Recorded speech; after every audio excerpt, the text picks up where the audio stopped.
kung gaano ka-help kung ginagawa kong pagde-decompose at ano ang naging results, na magandang results, naging healthy ang aking halaman.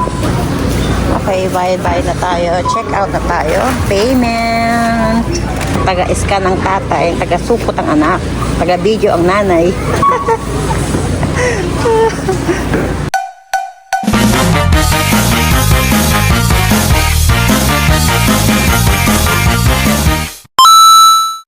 Hello! Good morning guys! Ang ganda ng araw natin. Tingnan nyo sa likod ko. Oh my God! Maaraw. See? Dito ako ngayon sa mga halaman ko. Papakita ko sa inyo or i-update ko kayo kung anong mga nangyari. Ito na sila. Magaganda na sila. Look at that. Mga sili ko. See? Yan. Ang mga sili ko. At ako yung mga halaman sa likod. Ito ang mga stress reliever ko.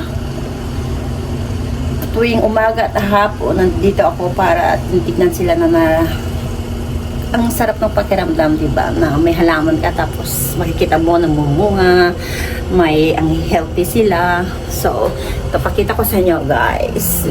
Ay, ang ganda na, kasing ganda na nagbablog. Si happy day, happy ang mga halaman ko. Pakita ko sa inyo. Ito na ang aking mga siling itinanim. Nalala nyo dati yung pinakita ko sa inyo na namatay sila dahil sa lamig. Ngayon, summer na. So, nagtanim ako. Ito na sila ngayon. Kaganda. See?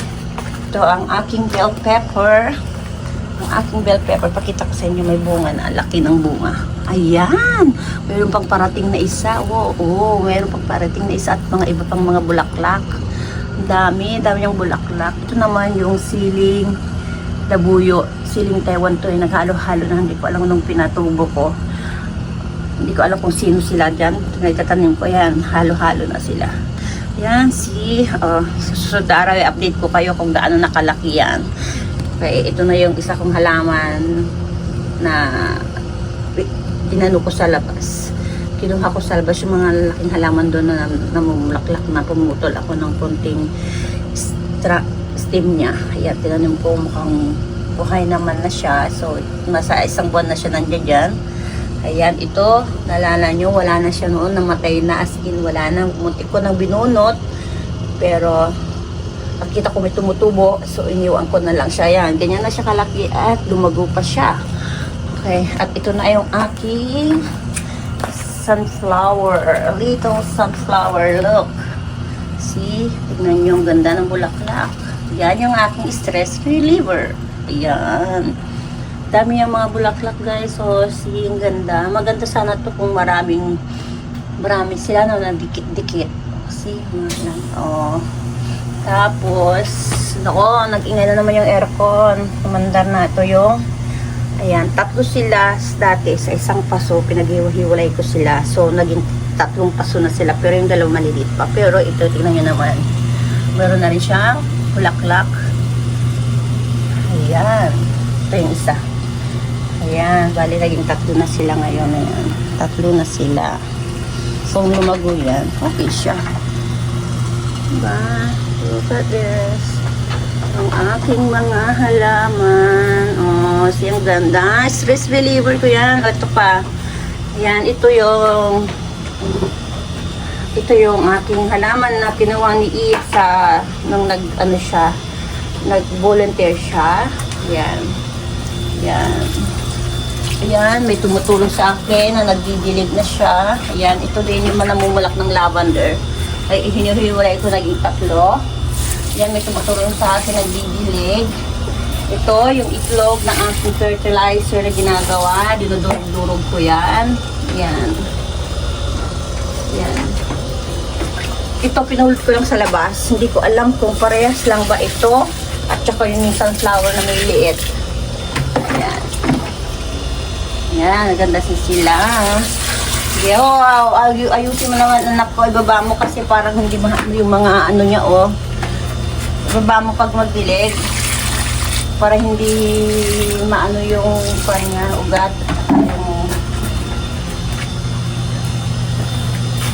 At aking sibuyas. Yan. Ganda ng aking sibuyas, guys. Tignan nyo. Yan. Namumulaklak na nga eh. Oh, ang ganda siya, diba? Healthy na sila, oh. See? Look at this. Oh, ganda, diba?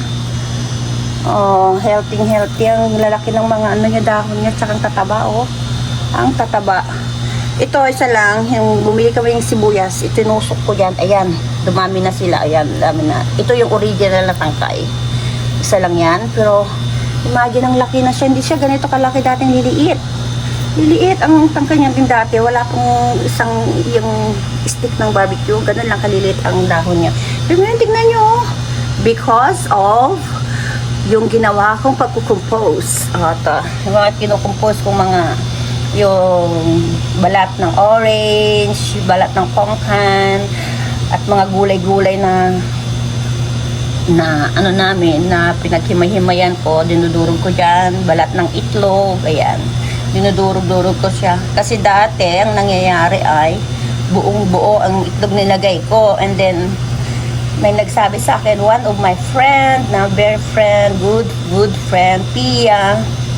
Yan, Pia, shout out Pia. Siya nagsabi, oy, Inday, durugin mo yung shell ng itlog mo kasi hindi, ano yan, hindi basta-basta nalulusaw yan.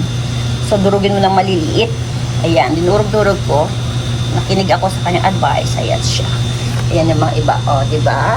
Ganda. Tsaka gumanda na sila. Ito rin isa kong sunflower. Ibang variety naman ng sunflower ito. Mayroon, nagtapos na siya ng mga namulaklak. Na dry na siya. Ito, may iba pag bagong tumutubo ito. Ibang variety yan. Silok. Wala siyang parang brown sa gilid. Ito yung isa. May brown siya sa gilid. Yan. Pero I think mas maganda to. Maliliit. Mas madami siyang mamulaklak at saka hindi siya gano'ng kataas. Ito kasi matataas na. Yan. Pero maganda rin siya. Hindi siya sabay-sabay mamulaklak pa isa-isa. Not unlike this one, sabay-sabay sila na mamulaklak. See? Sabay-sabay. Ganda tignan, di ba? Oh, guys. At isa pa, mayroon akong papakita sa inyo. Ito, pinuli ko sa basurahan kasi may mga Pilipino na umalis na dito sa apartment. Nakabili na sila ng bahay. Good for them. May bahay na sila. Iniwan lang sa basurahan. Sabi ng isang nagka-caretaker dito sa apartment. Tinanong ko siya kung mayroon siya nakikitang mga paso, mga ano, na umalis na. Sabi niya sa akin, oh, come on, let's go. Nandun na siya nakadamp na siya sa basurahan, sa malaking basurahan doon. Halika, wala pang laman yung kunin mo na. Sinamahan niya ako, nilagay niya sa golf cart. Ayan, sinakay niya, tinulungan niya ako nagbuhat. Ito siya. Ito ngayon, ang istorya ng aking, dati, avocado yata yan, hindi ko alam yan kung ano. Tapos ito, ano to, lemongrass, I think, yes, lemongrass ito. Hindi ko lang kung lemongrass. Yan, dati na yan, original na nyo dyan. Ngayon, bumili kami ng lemongrass kasi naglechon kami ng manok. Tinusok ko dito, tignan nyo, tinusok ko yung pinag-anuhan. O, tiyan, tumubo. Ayan, mayroon pa isa dito. Ayan, yung isa. Ayan. Pero yung isa, parang wala nang chance na mabuhay ito. Ayan, wala nang chance. Yan, ito buhay at saka ito buhay. So, makakaparami tayo ng lemongrass. So, update ko kayo kung ano nang susunod na pangyayari dyan. Kung tutuloy-tuloy ba siyang mabubuhay, lalago ba siya. Yan. Ito, ang itsura niyan dati, ganyan. Ang itsura niyan dati, ganito. Ito, itsura niyan dati ay ganito. Yan. Yan. Pero nagkadahon siya. Pero ito, yan, malalago na siya. Ito, yung ganitong itsura ay dati, ito na yung ngayon. See? Ang ganda ng aking kamote. Yan. Pwede na akong kung dumami yan, padamihin natin. Update ko kayo. Ito, empty, wala pa. Nagde-decompose pa rin ako yung mga gulay-gulay yan. Carrots, cabbage, yan. Magde-decompose pa rin ako. Tapos, may tinanim akong may tinanim akong kamatis. At ito yata kamatis to eh. Pero ito, I doubt. Mayroon akong binudbud dyan, kamatis lang, pero ito ang sure ko na ito ang aking sure na kamatis yan. Pero ito, hindi ko alam kung ano itong tumubo na to. Titignan natin pag lumaki. Tapos, ita-transport ko sila dito sa tatlong paso na yan, yung kamatis. Para magkaroon tayo ng kamatis. May chance tayong karoon ng kamatis habang summer pa. Pag taglamig na mamamatay na naman yan. So, ayan sila ang aking mga stress reliever ng mga halaman ko. Ayan, ang sili. Ito, bill paper din to eh. Alam ko, may bulaklak na rin siya. Oh. Liliit. Pero nauna pang namunga ito. Maliit na yan. Ito, siling Taiwan. For sure ako, siling Taiwan. Ito maliliit ang daon. Ito. Siling Taiwan. Ito, bell pepper mga to. Naparami yata bell pepper ko. Dapat mas marami yung siling Taiwan eh. Sa bell pepper. Yan. Mayroon pa akong duduruging balat ng itlog. Dinadry ko siya. Mas madali siyang ika-crush na ganyan. Mas madali na durugin. Okay?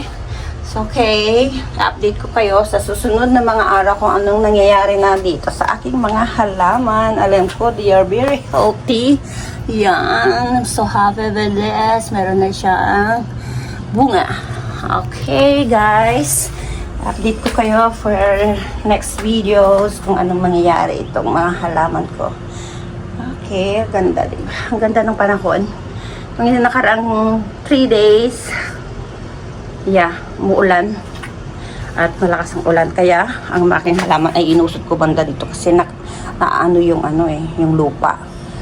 Natuluan ng tubig mula dito sa, gubungan. Tuwatasik mga lupa at nalalaglag. Ayan, kinusot ko banda rito. Ayan. Okay guys, see you. Punta kami kina Ron. Kunin ko yung bibigyan yung mga gamit kasi aalis na siya. And then, mamamalingki na rin kami. Okay. Okay guys.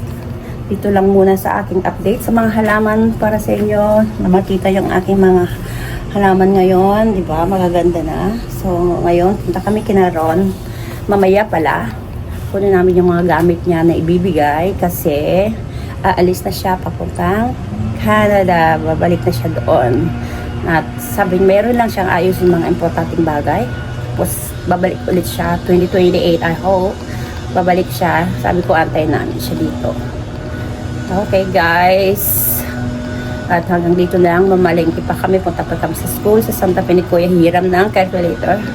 Okay, hanggang dito na lang muna ang aking update sa aking mga halaman. I-update ko kayo pag mag-video ako ulit para makita nyo kung gaano ka-health kung ginagawa kong pagdidecompose at ano ang naging results, na magandang results, naging healthy ang aking halaman at kaya ko healthy na rin sa kakakain, you know that. Okay guys, hanggang dito na lang. Okay, punta na kami sa Santa Fe muna, kina Ron, and then magpapalengke kami. Okay guys, bye-bye! See you later! And DF ko ngayon, ito ang mangyayari. Plancha-plancha tayo after galing ng palengke. Okay guys, kape muna tayo bago tayo aalis. Sarap ang kape. Coffee is life talaga.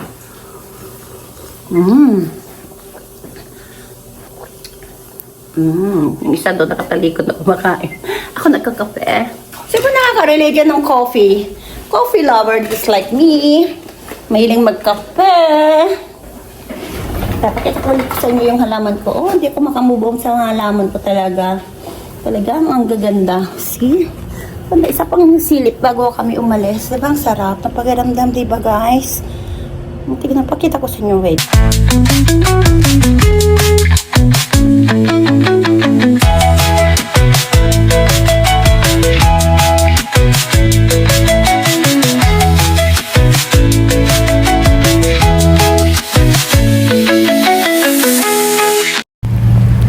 Okay guys, din na kami sa Walmart.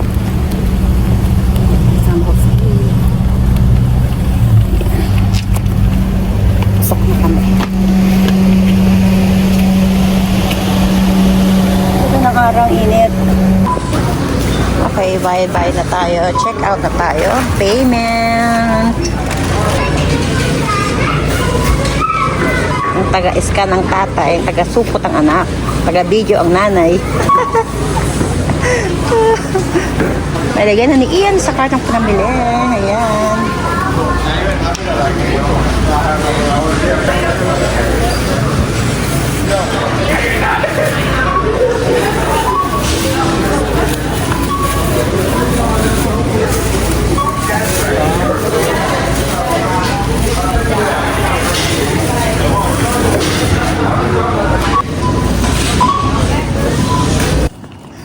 Okay guys, tapos na kami sa pamimili dito sa Ensan. Okay. Punta na doon nila.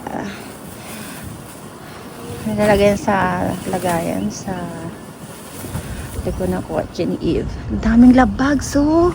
Nakita niyo yun guys. Ayan oh, daming.